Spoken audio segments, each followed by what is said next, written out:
అందరికీ నమస్కారం. మీడియా మిత్రులకి స్వాగతం. మనం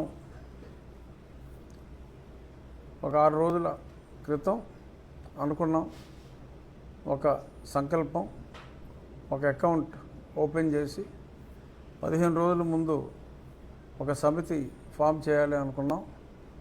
సో అందులో రామభక్తుల్ని, ముఖ్యంగా ఎవరైతే గతంలో అక్కడ ఆకివీడులో ఆ రామాలయం ఆ మెయింటెనెన్స్కి వీలైనప్పుడల్లా అక్కడ పరిస్థితుల్ని దాటుకొని పూజా కార్యక్రమాలు నిర్వహించాలనే తలంపుతో కొన్ని దశాబ్దాల పాటు అక్కడ పూజా కార్యక్రమాలు నిర్వహిస్తూ మరి దాని మెయింటెనెన్స్, కరెంటు బిల్లులన్నీ పే చేసుకుంటున్న వారి కుటుంబ సభ్యులు, ఇలా రామభక్తుల్ని వేణుగోపాలరాజు గారు, మాణిక్యాలరావు గారు, ఇలా కొద్దిమంది భక్తులతో ఏర్పాటు చేసిన ఆ సమితి ఆధ్వర్యంలో రామాలయ నిర్మాణం చక్కటి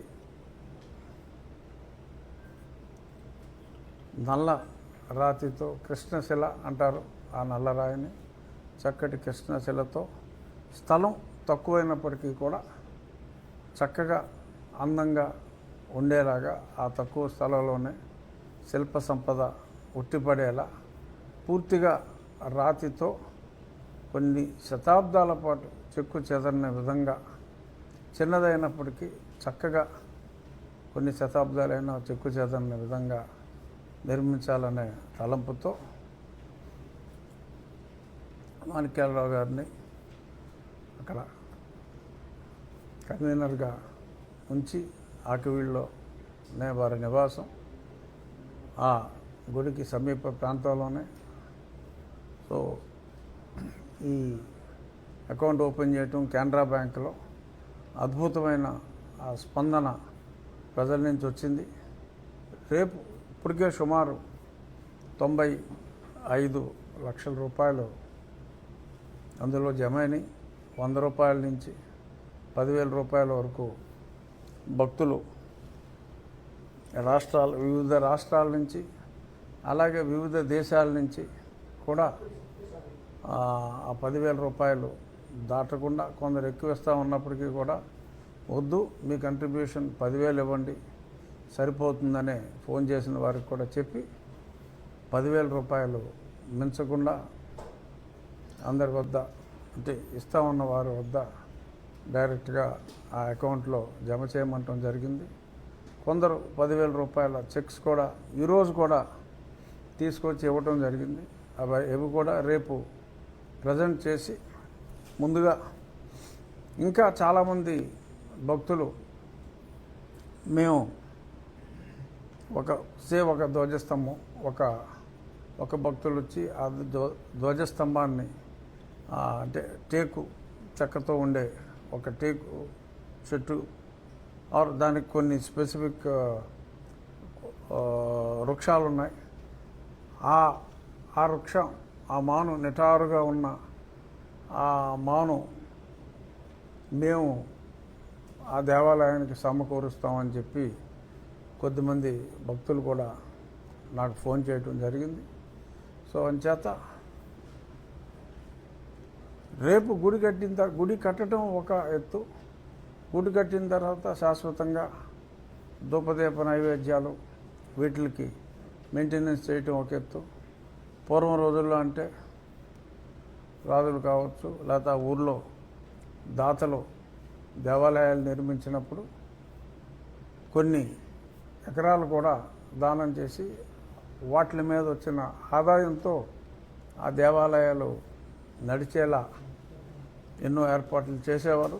ఇప్పుడు అంతంత భూమి ఇవ్వటం అది సాధ్యమయ్యే పని కాదు కనుక వచ్చే వడ్డీతో ఒక పూజారి అప్పుడప్పుడు చిన్న చిన్న కార్యక్రమాలు చేయాలన్నా, నిత్య నైవేద్యం, ధూపదీప నైవేద్యాలకి అవసరమయ్యే అమౌంట్ కూడా ఒక ఫిక్స్డ్ డిపాజిట్ బ్యాంకులో వేసి ఆ నిధులతో ఆ వచ్చే వడ్డీతో నెల నెల వచ్చే వడ్డీతో ఆ మెయింటెనెన్స్ కూడా ఎవరి మీద డిపెండ్ అవ్వకుండా చక్కగా నడిచే విధంగా కూడా చాలామంది సూచనలు చేశారు. రేపు ప్రారంభం అయిన తర్వాత ఇంకా చాలామంది భక్తులు కూడా మేము ఐటెం వైజ్ కూడా కంట్రిబ్యూట్ చేస్తూ ఉన్నారు. ఏదేమైనా ఈ దేవాలయ నిర్మాణానికి ధనం అనేది అసలు సమస్య కాదు. నేను నా స్నేహితులు చాలు ఎంత ధనమైనా ఖర్చు పెట్టి ఆలయం నిర్మించడానికి. కానీ ప్రజలు ఉండాలి. 100 రూపాయలు 200 రూపాయలు చిన్న చిన్న కంట్రిబ్యూషన్స్ ప్రజల వద్ద నుంచి వచ్చి ఇది ప్రజల గుడి, ప్రజలు నిర్మించుకునే రామ మందిరం ఇది. సో కాబట్టి ప్రజల కొరకు ప్రజలే నిర్మించుకున్న ఈ మందిరం, ఈ రామ మందిరం, ఈ రామాలయం వారి కంట్రిబ్యూషనే ఎక్కువ ఉండాలనే తలంపుతో ఈ రకంగా ఒక రెస్ట్రిక్షన్ పెట్టుకుని ఇంతకు మించి డొనేషన్ వద్దు అనే ఒక రెస్ట్రిక్షన్ పెట్టుకుని మేము ప్రజలకి వినతి ఇవ్వటం జరిగింది. ఊహించిన దానికంటే ఇంకా ఎక్కువగా రెస్పాన్స్ వచ్చింది. రేపు మాణిక్యాలరావు గారు ఆక్విడ్ కెనరా బ్యాంక్ వారికి అఫిడవిట్ ఇచ్చి ప్రస్తుతానికి మేము ఈ అకౌంట్ ఇక్కడతో డొనేషన్ల స్వీకరణ ఆపుతున్నామని చెప్పి రేపు చెప్పడం జరుగుతుంది. సో అది ప్రాసెస్ చేయాలి. సో రేపు ఖచ్చితంగా రేపు సాయంత్రం నుంచి ఫర్దర్ విరాళాలు స్వీకరించవలసిన అవసరం కూడా ఉండదు. ఏదైనా అవసరమైనా ఇండివిజువల్గా భక్తులు ముందుకు వస్తున్నారు కనుక రేపు ఖర్చు పెరిగినప్పటికీ కూడా మరలా విరాళాల అవసరం లేకుండా ఒకరిద్దరు నా స్నేహితులు ఆబ్లిక్ భక్తులు, ఎందుకంటే నా స్నేహితులు అయినంత మాత్రాన భగవంతుని మీద భక్తి లేకపోతే నేను అడగలేను, వారు ఇవ్వలేరు. సో కాబట్టి భక్తుల సహకారంతో ఇక ఏదన్నా కొంచెం ఎక్స్ట్రా ఖర్చు అయినప్పటికీ కూడా భక్తుల సహకారంతో అది పూర్తి చేయడం జరుగుతుంది. సో ఈ ఫండ్ రైజింగ్, ప్రజల వద్ద నుంచి ఫండ్ రైజింగ్ రేపు సాయంత్రంతో పూర్తవుతుంది. సుమారు ₹1,00,00,000 ఏదన్నా ఒక 50,000 40,000 ఒకవేళ తక్కువైనప్పటికీ కూడా అది కంప్లీట్ చేసి ₹1,00,00,000 నిధితో ఈ రామాలయ నిర్మాణం ప్రారంభిస్తాం. పండితులతో మాట్లాడుతున్నాం. త్వరలో మే 3వ తారీఖు కూడా ఒక ముహూర్తం ఉంది అని చెప్పి వేణుగోపాలరాజు గారు కొంతమంది ఆగమశాస్త్ర నిపుణులతో పండితులతో మాట్లాడటం జరిగింది. అన్నీ అనుకూలిస్తే ఆ తారీఖు, లేదంటే ఎందుకంటే రామాలయం అంటే కష్టాలు ఉంటాయి. అయోధ్య రామాలయం నిర్మించడానికి ఓకే, దానికి శతాబ్దాలు పట్టింది అనుకోండి. ఇది ఎటువంటి బాలారిష్టాలు ఉండే అవకాశమే లేదు. ఏదైనా చిన్న చిన్న చికాకులు లాంటివి నీలికుమారులు ఏదైనా వృధా ప్రయత్నాలు చేసినప్పటికీ కూడా ఇబ్బంది ఏమీ లేదు. ఖచ్చితంగా ఈలోపు మంచి ముహూర్తం చూసుకొని డిజైన్ ప్రకారం ఆ కృష్ణశిల, ఆ రాళ్ళు, ఆ మందిర నిర్మాణానికి కావలసిన రాళ్ళు ఇవన్నీ కూడా ఆర్డర్ ఇవ్వటం జరుగుతుంది. అలాగే సైట్ క్లియరెన్స్ కూడా, చిన్న స్థలమే కాబట్టి 4 సెంట్ల స్థలమే, ఆ సైట్ క్లియరెన్స్ కూడా మంచి ముహూర్తం చూసుకొని ప్రారంభిస్తాం త్వరలోనే.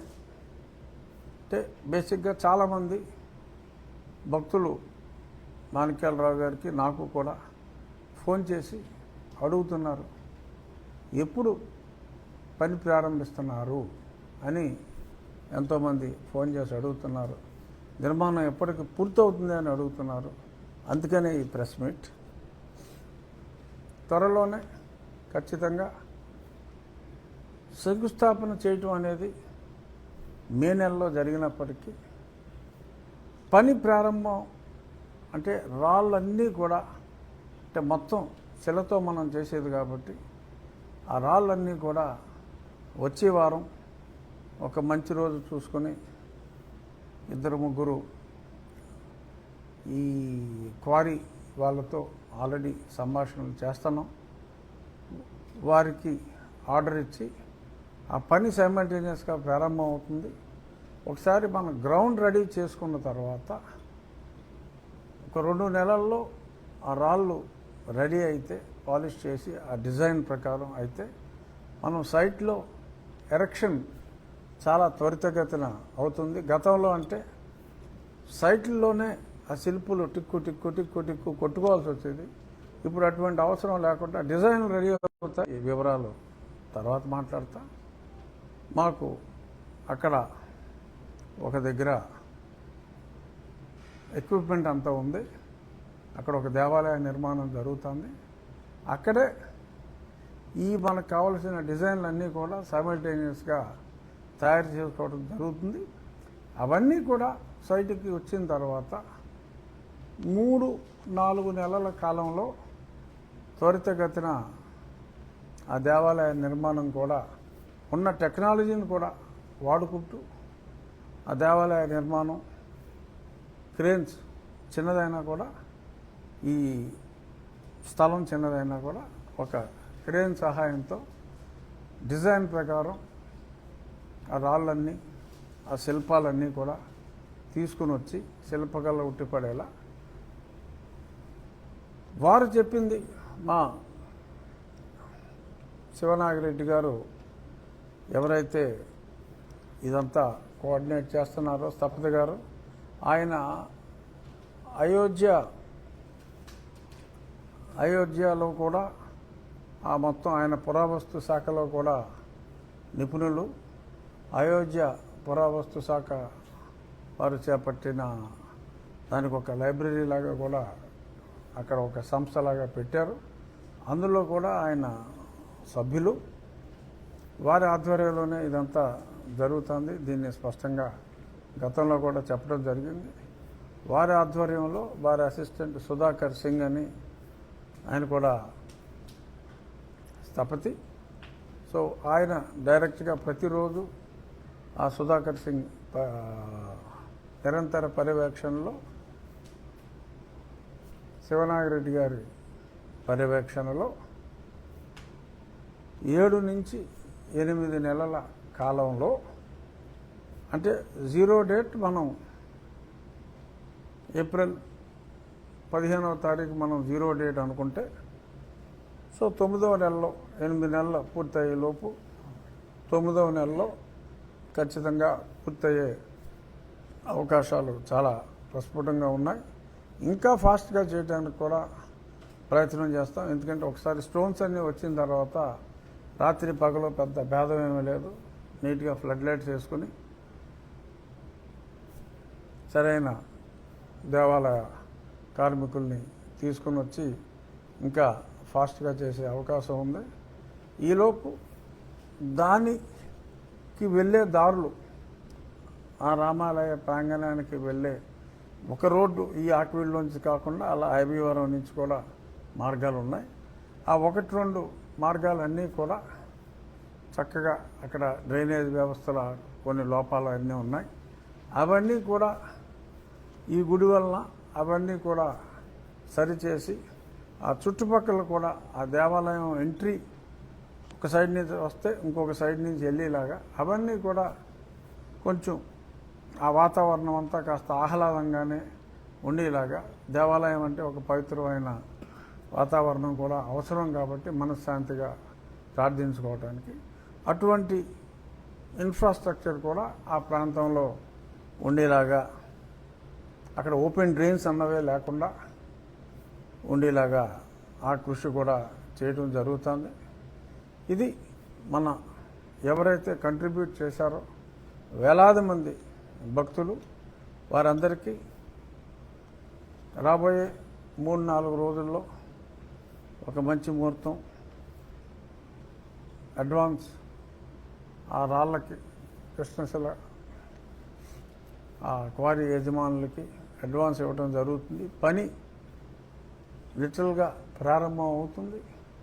సైట్ క్లియరెన్సు ఇవన్నీ ఉన్నాయి కదా, ఈ సెక్షన్లు అన్నీ ఉన్నాయి. సో ఈ సెక్షన్లో ఒక 3 రోజులు ఉండొచ్చు, 4 రోజులు ఉండొచ్చు.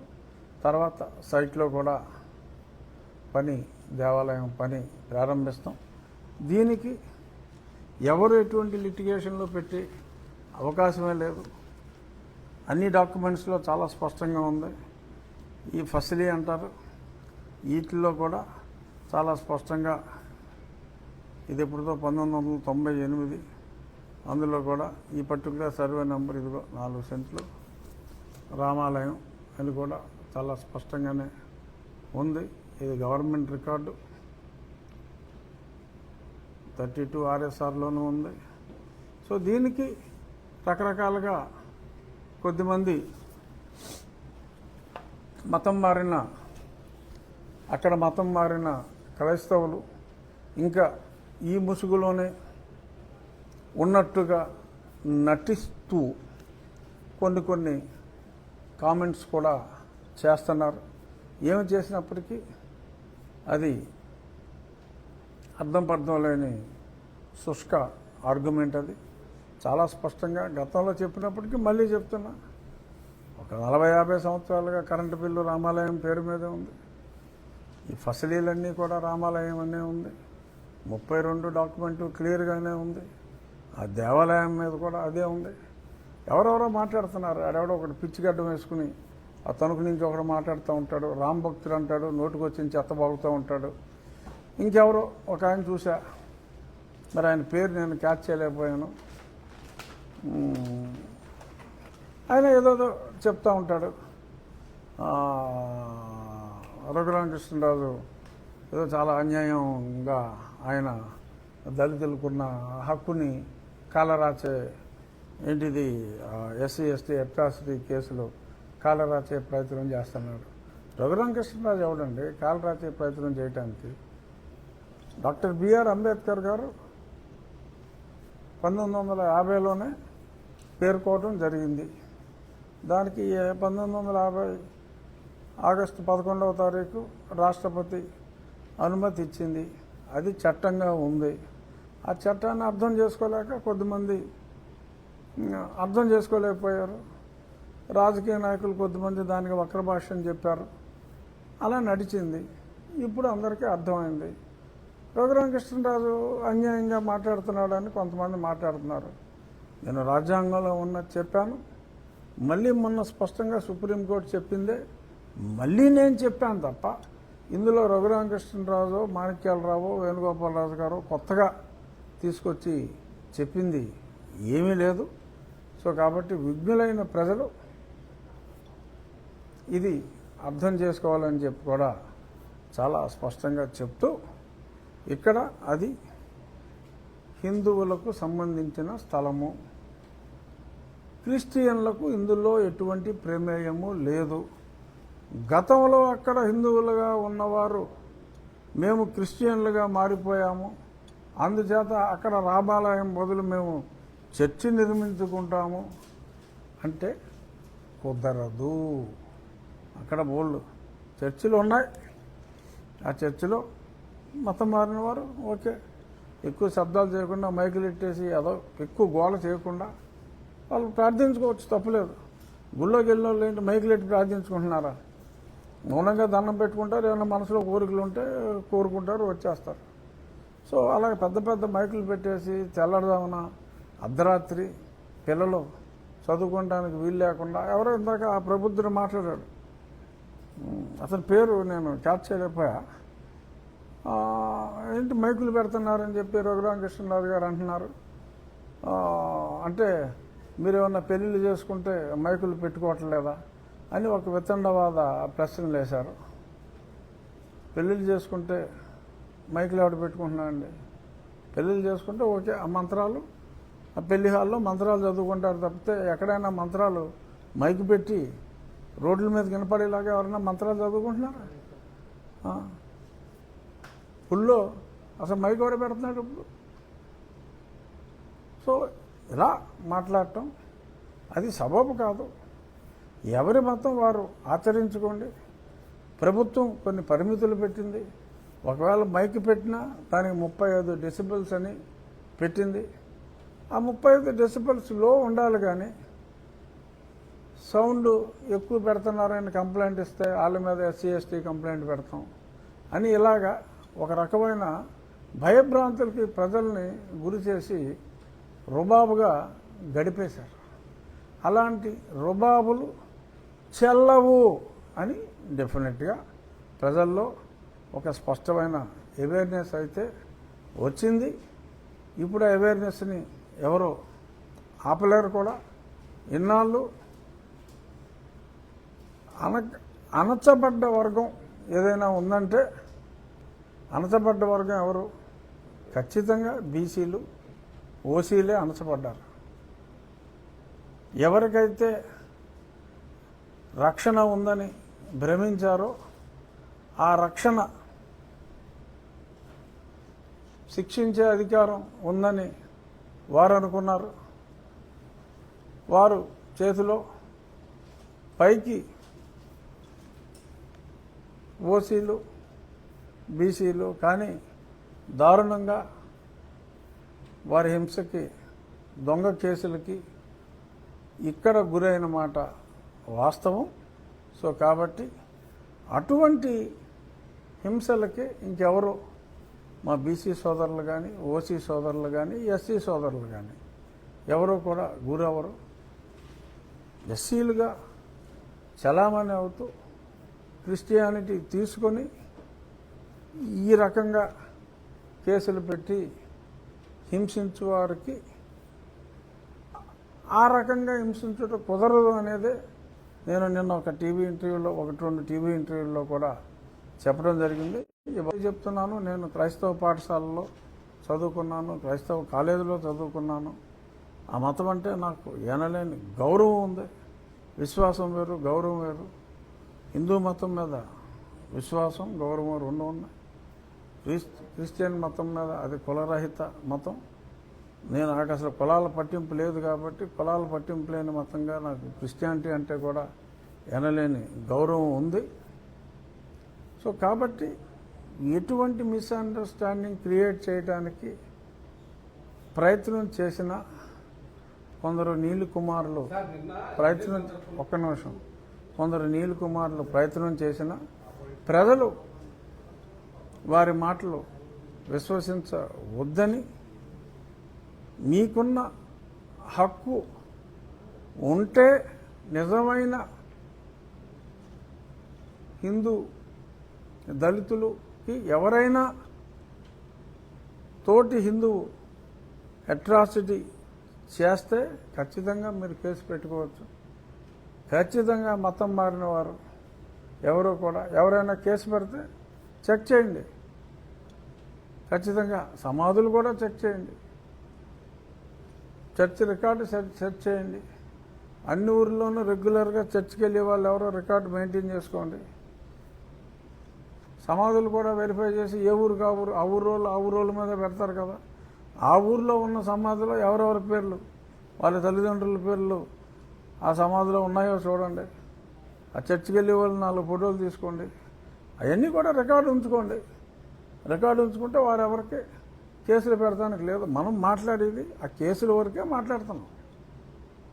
అది సో ఇటువంటి ఆగడాలు వద్దు, కలిసి బ్రతుకుదాం. మీరు బతకండి, మమ్మల్ని బతకనేయండి. ఈ పిచ్చి పిచ్చి కేసులతోటి మమ్మల్ని వేధించకండి. ఎందుకంటే వేధించబడ్డమని నేను ఒక 6 కేసులు నా మీద వేశారు, SC ST అట్రాసిటీ కేసులు. ఆ వేదన ఎలా ఉంటుందో నాకు తెలుసు. నేను పడిన ఈ అన్యాయమైన కేసుల వేదన ఇంకొకటికి ఉండకూడదు అనే ఉద్దేశంతో చట్టం తెలుసుకున్నాను కనుక, చట్టం తెలుసు కనుక నాకు తెలిసిన చట్టాన్ని 10 మందికి చెప్పి వాళ్ళల్లో ఒక అవేర్నెస్ తీసుకొచ్చే ప్రయత్నం. లక్కీగా అవేర్నెస్ వచ్చింది. మీ ద్వారా కూడా అవేర్నెస్ 10 మందికి తెలిస్తే ఇంకా మంచిది. సో దీని గురించి గుడి ప్రోగ్రెస్ స్పష్టంగా అర్థమైంది కదా, ముందుకెళ్తున్నాం. ఈ వారం రాబోయే వారం రోజుల్లో మంచి ముహూర్తం చూసుకుని పేమెంట్ ఇస్తాం. ఆ పని వేగంగా మొదలవుతూ ఉంటుంది. సైట్లో కూడా పని మొదలవుతుంది. అలాగే నాకు ఎవరైనా చర్చకు రావడానికి వస్తే చర్చించడానికి సిద్ధంగా ఉన్నాం. అలాగే రేపు మహాసేన రాజేష్ గారు కూడా రేపు మేము కలుస్తున్నాం విజయవాడలో. సో కలిసి ఆయనతో కూడా మాట్లాడటం జరుగుతుంది. ఎవరైనా ఆయన ఉద్దేశంతో ఏకీభవించేవారు ఉంటే సంతోషం. నేను సమాజంలో దుష్ప్రభావం చూపెట్టి ప్రయత్నం చేస్తున్నారు. కొందరు దుర్మార్గులుగా అండగా ఉన్నారు. 4 నీలి కుమారులు. ఆ నీలి కుమారులతో జాగ్రత్తగా ఉండాలి అంటున్నాను. ఇంకొకటి, వాళ్ళు పోటీ చేయటం హిందువుగా పోటీ చేస్తూ ఉంటారు. దళిత క్రైస్తవుల హక్కుల కోసం పోరాడుతూనే ఉంటారు. దళిత క్రైస్తవుల హక్కుల కోసం పోరాడేది ఎవరో దళిత క్రైస్తవులేగా పోరాడతారు, అంతేగా. నేనేమో హిందువుని అంటాడు. ఎలక్షన్లో పోటీ చేసినప్పుడు ఎఫిడవిట్ ఇది, ఉద్యోగానికి అప్లై చేసినప్పుడు ఎఫిడవిట్ అది, ఆ పోరాటమేమో ఇది, వెళ్ళేదేమో చర్చు. హిందూ మతాన్ని తిడతారు, హిందూ ధర్మాన్ని తిడతారు, హిందువుని అంటారు. అసలు క్యారెక్టర్ ఉందా? అసలు ఏంటి నీ క్యారెక్టర్? నువ్వు హిందూ మతాన్ని తిడతావా? హిందూ దేవుళ్ళని తిడతావా? మన సిద్ధాంతాన్ని తిడతావా? ఓకే, క్రిస్టియానిటీలోకి వెళ్ళిపోయావు, అయినా తిట్టకూడదు. నేనేమన్నా యేసుక్రీస్తుని ఎప్పుడైనా అపవిత్రంగా మాట్లాడానా? ఎప్పుడు మాట్లాడలేదా?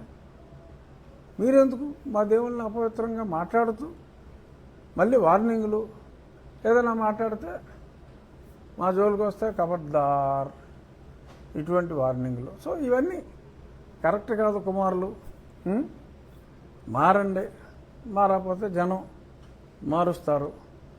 సో కుమారుల గురించి ఎంతకన్నా మాట్లాడదలుచుకోలేదు. దేవాలయం గురించి క్లారిఫికేషన్ ఇచ్చాను. నన్ను ఎవరైనా తెలియక అపార్థం చేసుకుంటే వారికి కూడా క్లారిఫికేషన్ ఇచ్చాను. నాని ఇప్పుడు ఏంటి? నిన్న మాజీ ఐపీఎస్ అధికారి ఏకవచనంతో మాట్లాడుతున్నారు. అట్ ద సేమ్ టైం చర్చిల్ని ఆయన ఒక నమ్మకం ఉన్న చర్చిల్ని ఆయన బదులు కొడుతున్నారని చెప్పి ఆయన ఒక వీడియో రిలీజ్ చేశారు. నమ్మకం ఉన్న చర్చిలా? అంటే ఎస్సీలో నమ్మకంతో ఉన్న చర్చిలు ఒక్కొక్క మతంలో ఒక నమ్మకం ఉంటుంది. ఆ నమ్మకం ప్రకారం కొంతమంది నమ్ముకుంటున్నారు, ఆ మనోభావాన్ని దెబ్బతీస్తున్నారని చెప్పి ఆయన విమర్శించారు. ఈ యాక్టివిటీతో మాట్లాడతారు, అందరినీ అగ్రకుల అహంకారంతో మాట్లాడుతున్నారని చెప్పి ఆయన ఒక సోషల్ మీడియాలో వీడియో రిలీజ్ చేశారు. దీని మీద మీ ఒపీనియన్ చెప్పండి. ఎవరో నీల్ కుమారుడు నలుగురులో? ఐపీఎస్ నీల్ కుమారుడు, ఐఏఎస్ నీల్ కుమారుడు. వాడు వీడియోని సంబోధిస్తాడు, మాకు మాట్లాడటం వచ్చు, అతను ఒక రాజ్యాంగబద్ధమైన పదవిలో ఉన్నాడు, ఆ ఎదుటివాడిని గౌరవించడం రాదు, కులాహంకారం వల్ల అట్లా అందరినీ వాడు వీడు అంటాడు అని చెప్పి అన్నారు. సరే, వీడియోలన్నీ ఉన్నాయి. ఎవరు ఏ రకంగా సంబోధించారో ప్రజలందరూ చూశారు. సో అంచేత మరి వారికి వాడు అనే అలవాటు ఉన్నప్పుడు వాడు అనే వారికి అర్థమయ్యే భాషలో చెప్పాలంటే వారిని వాడు అని అనవలసిన ఆవశ్యకత ఉంది. కాబట్టి ఒక బాధ్యత గల రాజ్యాంగబద్ధ పదవిలో ఉన్న వ్యక్తిని ఏకవచనంలో ఒక వ్యక్తి సంబోధించినప్పుడు వారిని బహువచనంలో మాట్లాడే అంత గొప్ప సంస్కారం నాకు లేదు. సో అంచేత నీవు ఏకవచనములో సంబోధించిన నేను ఏకవచనములో సంబోధించేదను, నీవు బహువచనములో సంబోధించిన నేను కూడా మర్యాదగా బహువచనంలోనే సంబోధించేదను అని ఆ నీలి కుమారులు నలుగురికి కూడా నేను మీడియా ముఖంగా తెలియజేస్తాను. నువ్వేదో అడుగుదాం అనుకుంటున్నావు? పెదపేట రామాలయంలో నంది విగ్రహం గుంతమ్మ అంటున్నారు కదా సార్, అది రేపు పొద్దున్న ఈ నూతనంగా నిర్మించే గుళ్ళో దానికి స్థానం ఉంటుందంటారా? నీకు ఆంధ్రప్రదేశ్లో ఎక్కడైనా ఏదైనా దేవాలయంలో శివాలయం కాని చోట గొంతెనమ్మ అనే గుడిని నువ్వు ఎప్పుడన్నా చూసావా? ఆడెవడో దిక్కుమాలినోడు ఏదో మాట్లాడాడని చెప్పి ప్రతి ఓడి నీకులాగా పెన్ను వచ్చుకుని అడిగేస్తున్నారా ప్రశ్నలు? నాకు తెలుసు కాన్సెప్టు. నేను ఎంతోమంది నిజమైన దళిత నాయకులతో మాట్లాడా.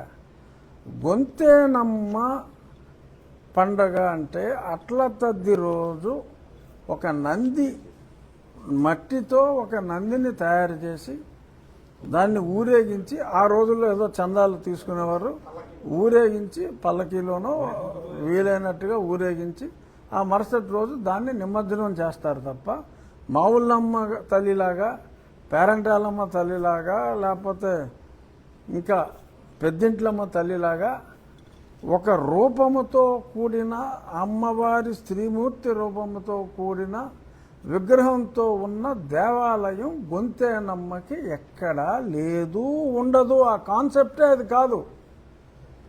క్రిస్టియన్లు తెలియక అది చెప్పటం, అది చెప్తే నీలాంటి మేధావులు నన్ను అడిగేయటం.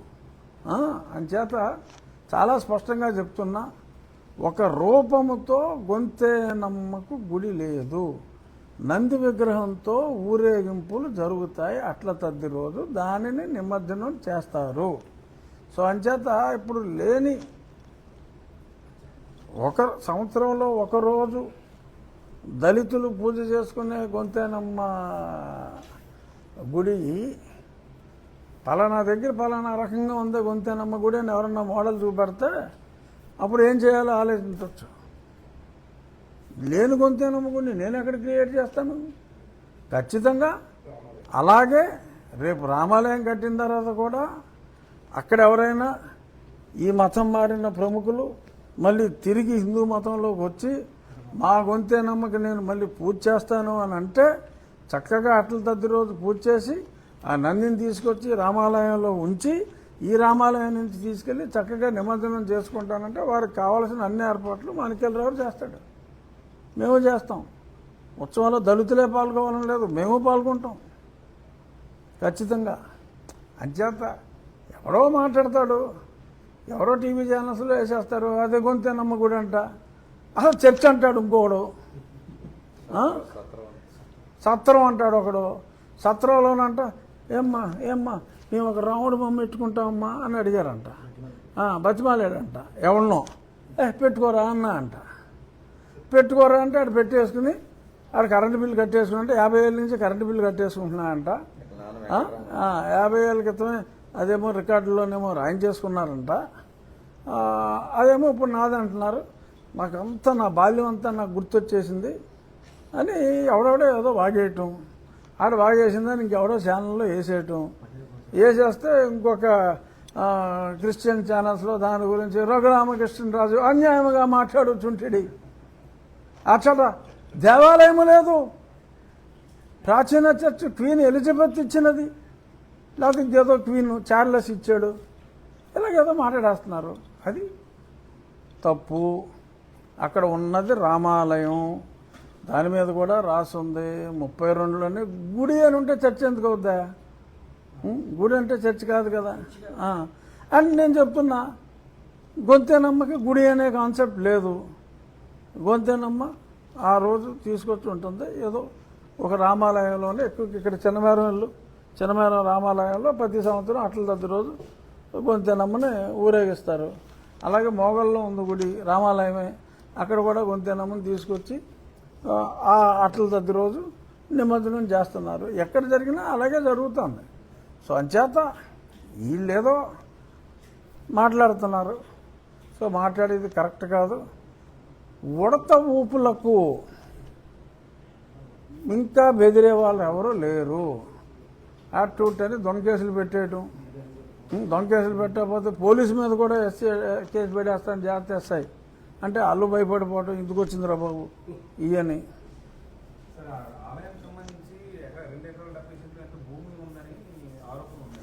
అది ఆలయానికి సంబంధించి లేదయ్యా. 2 ఎకరాల 32 సెంట్లు అది రోడ్డు పోరంబోక్ అని చెప్పి ఉంది.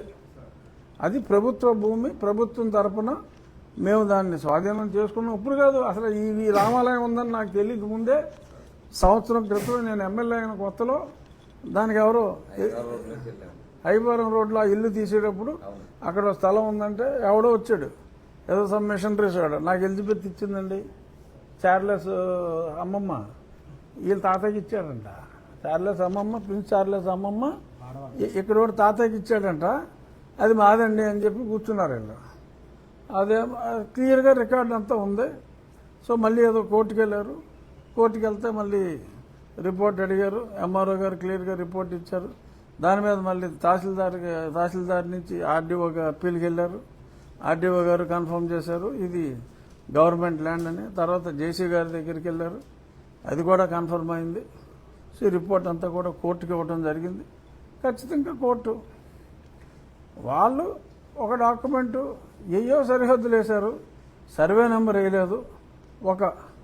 ఒక ఊహించుకున్న దాంట్లో ఏదో కాగితం ఇచ్చారు, అది బోగస్ కాగితం.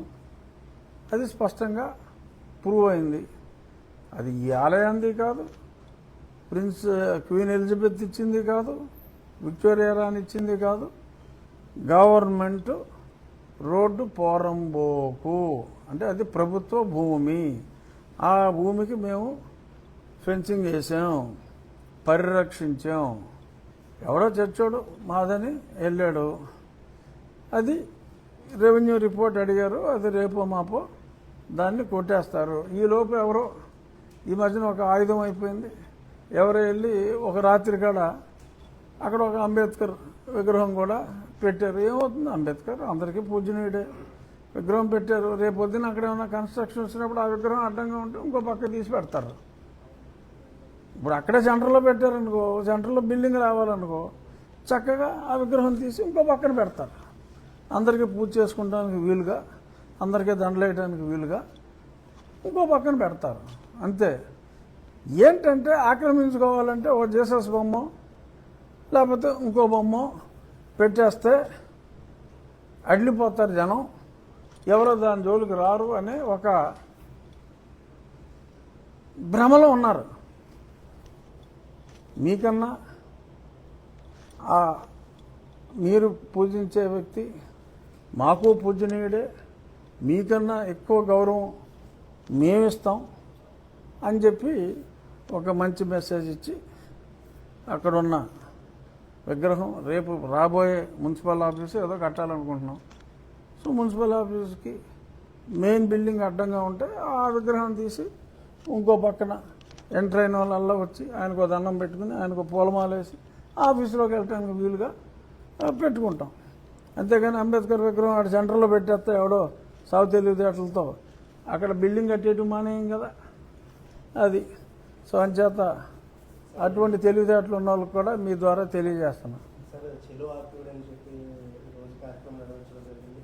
చాలా మందిని కూడా నిర్బంధించడం జరిగింది. ఆల్రెడీ మీరు చెప్పిన సందర్భంలో గుడికి ఆల్రెడీ డొనేషన్లు వచ్చినాయి, త్వరలోనే పని ప్రారంభిస్తామని చెప్పి వచ్చారు. సమస్య పరిష్కారం అవుతుంది. ఇప్పుడు మళ్ళీ ఒక్కోసారి పిలిపిస్తామని కూడా గ్రూపుల్లో మెసేజ్లు పెట్టుకోవడం జరుగుతుంది సార్. గ్రూపుల్లో ఎవరో మెసేజ్ పెడితే నేనేం చేస్తానమ్మా, 144 సెక్షన్ ఉంది కాబట్టి ఎవరిని రావద్దు అని పోలీసులు చెప్పారు. సో అంచేత 144 సెక్షన్ ఉన్నప్పుడు ఎవరో సాధారణంగా రారు. అది లేకుండా ఉంటే కనీసం 10,000 మంది వచ్చి ఉండేవారు. అది ఉంది కాబట్టి అంత 500 మంది ఎంతమంది వచ్చారంటున్నారు. తక్కువ మంది వచ్చారు, తెలియక వచ్చి ఉండొచ్చు. సో వారిని ఆపారు, వారు వెళ్ళిపోతారు. సో గుడి ప్రోగ్రెస్కి భక్తుల ఆవేదనకి సంబంధం లేదు. గుడి ప్రోగ్రెస్ చాలా ఫాస్ట్గా ఉంటుంది. అదే చెప్పాను కదా, ఆర్డర్ ఇస్తున్నాం, ఆ రాళ్ళు రెడీ అవుతాయి. అది దేవాలయం సంబంధించింది, రామాలయానికి సంబంధించింది. ఆ ప్రాంతంలో ఉన్నది, ఆ ప్రాంతంలోనే చక్కటి అందమైన రామాలయాన్ని నిర్మిస్తున్నాం. ఇది తథ్యం. ఇందులో ఏమీ ఎవరు ఆపేది లేదు, ఆపగలిగేది లేదు. దీనివలన ఎటువంటి లా అండ్ ఆర్డర్ ప్రాబ్లమ్స్ రావు. కావాలని చెప్పి ఎవడో గిల్లిగజ్జం పెట్టుకుని ఇవాళ రామాలయ స్థానంలో రామాలయం కడటానికే వీల్లేదు అంటే హిందూ దేశంలో హిందూ మెజారిటీస్ ఉన్న చోట పాశ్చాత్య దేశం పరాయి దేశం మతం వాడి దగ్గర పర్మిషన్ తీసుకుని నీవు ఇక్కడ నిర్మించేటకు వీలు లేదు అంటే చేతులు ముడుచుకుని ఎవరో కూర్చోరు. ఎందుకంటే రామాలయంలో కూడా నువ్వు రామాలయం కట్టుకోపోతేలా? మనం కట్టేదేంటి?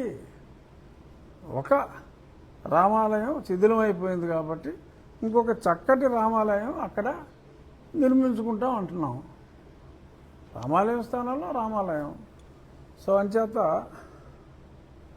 ఎంత రేటు వచ్చింది నీకు? ఏమన్నా ప్రభువా? ఆ.